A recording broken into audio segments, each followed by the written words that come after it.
Next हमारा topic है thermostat function and feedback controls in human. Thermostat क्या चीज़ है? थर्मोस्टेट जो है ये फिज़िकल सिस्टम में कोई भी ऐसा इंस्ट्रूमेंट है जो किसी भी सिस्टम में जो है सेट पॉइंट पर जो टेम्परेचर होता है उसके टेम्परेचर को, सिस्टम के टेम्परेचर को एक सेट पॉइंट के ऊपर मेंटेन करता है। ठीक है, तो ये तो मैंने फिज़िकल सिस्टम का मैं आपको बताया कि थर्मोस्टेट क्या होता है। बिल्कुल इसी तरह का थर्मोस्टेट ह्यूमंस की बॉडी में भी मौजूद होता है in the form of hypothalamus. ठीक है, हाइपोथैलेमस को हमारा जो है वो होम्योस्टेटिक थर्मोस्टेट भी कहा जाता है, क्योंकि ये हमारी बॉडी के अंदर इंक्रीज़ इन टेम्परेचर को या डिक्रीज़ इन टेम्परेचर को जो है डिटेक्ट कर सकता है, और उसके अकॉर्डिंग जो है हमारी बॉडी के अंदर रेगुलेटरी स्ट्रैटेजीज़ को एक्टिवेट कर सकता है या डीएक्टिवेट कर सकता है। Hypothalamus is the thermostatic center which responds to changes in the temperature above and below a set point which is 37 degrees C. In case of humans, the normal body temperature is 37 degrees C. जब भी कभी हमारी body का temperature 37 से fall करेगा या 37 से rise करेगा, दोनों सूरतों में हमारा ये जो थर्मोस्टेट है हाइपोथैलेमस जो है ये रिस्पॉन्ड करेगा और आपकी बॉडी के अंदर ऐसे मैकेनिज़म्स को एक्टिवेट करेगा जो आपके बॉडी टेम्परेचर को दोबारा से 37 के ऊपर ले आएंगे। हाँ जी, तो ये हाइपोथैलेमस जो है ये किस तरह आपके बॉडी के टेम्परेचर को नॉर्मल पॉइंट पे रखता है, अब हम ये देखेंगे स्ट्रैटेजीज़ को, मैकेनिज़म्स को। यहाँ से आप स्टार्ट करेंगे, begin here, increased body temperature. अगर फ़र्ज़ करें आपकी बॉडी का टेम्परेचर इंक्रीज़ कर गया है, may be due to some exercise activity, may be due to some muscular activity, ठीक है, ज़्यादा एक्टिविटी आपने मस्कुलर कर ली है, या फिर आपका बॉडी टेम्परेचर, सराउंडिंग एनवायरनमेंट जो है उसका टेम्परेचर बहुत ज़्यादा है, ठीक है, तो उस सूरत में जो है आपका बॉडी टेम्परेचर 37 से जो है वो डिस्टर्ब होके इम्बैलेंस हो जाएगा। उस सूरत में क्या होगा कि thermostat in the hypothalamus activates the cooling mechanisms in your body. किस तरह करेगा? एक तो स्किन के थ्रू करेगा, ठीक है, कैसे करेगा कि ब्लड वेसल्स जो हैं उनको डायलेट करेगा, कैपिलरीज़ को ब्लड से फिलअप कर देगा, और हीट जो है वो डायरेक्टली आपकी स्किन सरफेस से जो है एनवायरनमेंट के साथ एक्सचेंज हो जाएगी या रेडिएट कर जाएगी। ठीक है, एक तो ये हो गया कि वेजो डायलेशन करवा देगा, ठीक है, वेजो डायलेशन मैंने अभी आपको डिटेल से बताया कि क्या होती है। या फिर दूसरा मैकेनिज़्म ये क्या करेगा कि ये स्वेट ग्लैंड्स को एक्टिवेट करेगा और स्वेटिंग को एक्टिवेट कर देगा। जब ज़्यादा स्वेटिंग हो जाएगी, इंक्रीज्ड स्वेटिंग हो जाएगी, तो एज ए रिज़ल्ट जो है इवेपोरेटिव कूलिंग हो जाएगी, और ये दोनों जो मैकेनिज़म्स हैं, वेजो डायलेशन और स्वेटिंग, ये आपके बॉडी टेम्परेचर को जो है वो नॉर्मल पे ले आएंगे, डिक्रीज़ कर देंगे आपके बॉडी टेम्परेचर को, और आपका बॉडी टेम्परेचर नॉर्मल पे आ जाएगा। जैसे ही आपका बॉडी टेम्परेचर दोबारा 37 पे आएगा, तो ये जो कूलिंग मैकेनिज़म्स उसने एक्टिवेट किए थे उनको शट डाउन कर देगा, और आपकी बॉडी दोबारा से नॉर्मली 37 पे आ जाएगी। ठीक है, अब दूसरी सूरत में आप देखें कि अगर स्टिमुलस क्या है कि अगर आपकी बॉडी का टेम्परेचर डिक्रीज़ हो गया है, ठीक है, तो कोल्ड टेम्परेचर जो हैं वो इस चेंज को डिटेक्ट करेंगे और मैसेज भेजेंगे आपके हाइपोथैलेमस को। हाँ जी, तो ड्यू टू कोल्डर सराउंडिंग भी ये आपका बॉडी टेम्परेचर डिक्रीज़ कर सकता है या किसी और रीज़न में भी कर सकता है। तो दोनों सूरतों में आपकी बॉडी टेम्परेचर जो है वो 37 से डाउन चला गया है। फिर क्या होगा कि आपके थर्मोस्टेट में जो है ये मैसेज जाएगा, और आपका हाइपोथैलेमस जो है ये वार्मिंग मैकेनिज़म्स को एक्टिवेट करेगा। अब वार्मिंग मैकेनिज़म्स जो है वो किस तरह एक्टिवेट होंगे?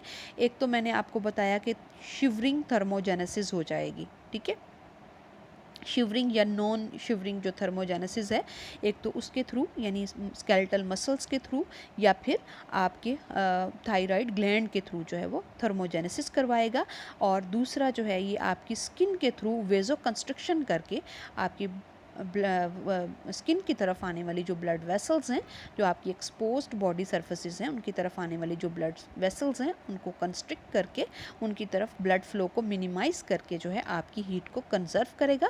एक तो हीट की कंजर्वेशन करेगा और उसके साथ साथ जो है आपकी बॉडी के अंदर हीट की जो है वो जनरेशन भी होगी, हीट की सिंथेसिस भी होगी बाय शिवरिंग थर्मोजेनेसिस या फिर नॉन शिवरिंग थर्मोजेनेसिस। और दोनों स्ट्रैटेजीज़ के रिजल्ट में फिर क्या होगा, आपका बॉडी टेम्परेचर जो है वो इंक्रीज़ कर जाएगा।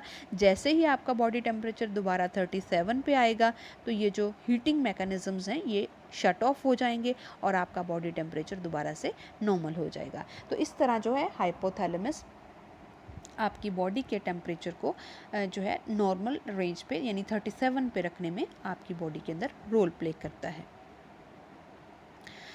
नेक्स्ट हमारा टॉपिक है टेम्परेचर इन फीवर, जिसको पायरेक्सिया भी कहा जाता है।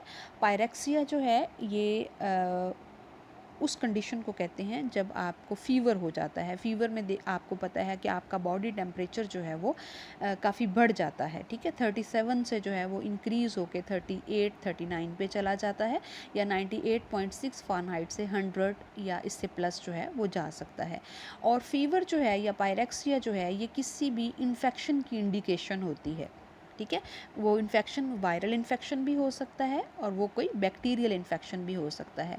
और आपको पता है कि जब भी कोई एंटीजन आपकी बॉडी के अंदर एंटर होता है, यानी वो एंटीजन बैक्टीरिया भी हो सकता है, वो एंटीजन वायरस भी हो सकता है। जैसे ही कोई एंटीजन या कोई वायरस और बैक्टीरिया आपकी बॉडी में जो है वो इट गेट्स एंट्री, तो फौरी तौर पर आपकी बॉडी का जो इम्यून सिस्टम है वो एक्टिवेट हो जाता है, ठीक है।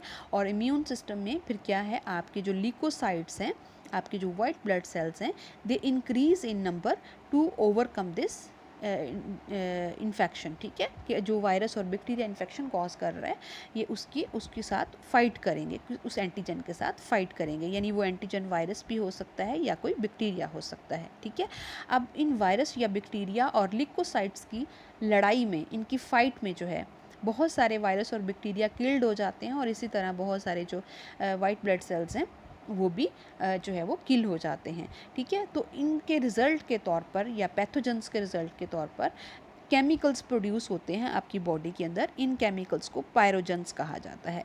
ये पायरोजेंस क्या हैं? ये pyrogen basically fever inducing substances हैं, ठीक है। इनको एंडोटॉक्सिन्स भी कहा जाता है। ये एंडोटॉक्सिन्स भी कहा जाता है क्योंकि ये हमारी बॉडी के चूँकि सेल के अंदर ये टॉक्सिन्स प्रोड्यूस होते हैं जो कि हमारी बॉडी के टेम्परेचर को इंक्रीज़ कर देते हैं, फीवर को इंड्यूस कर देते हैं, तो इसलिए इनको पायरोजेंस कहा जाता है। और these pyrogen cause the pyrexia. और ये पायरोजेंस क्या करते हैं कि ये आपकी हाइपोथैलेमस का जो सेट पॉइंट है उसको 37 से डिस्प्लेस कर देते हैं, यानी इस वक्त आपकी बॉडी का टेम्परेचर जो है वो 37 से बढ़ जाता है, ठीक है।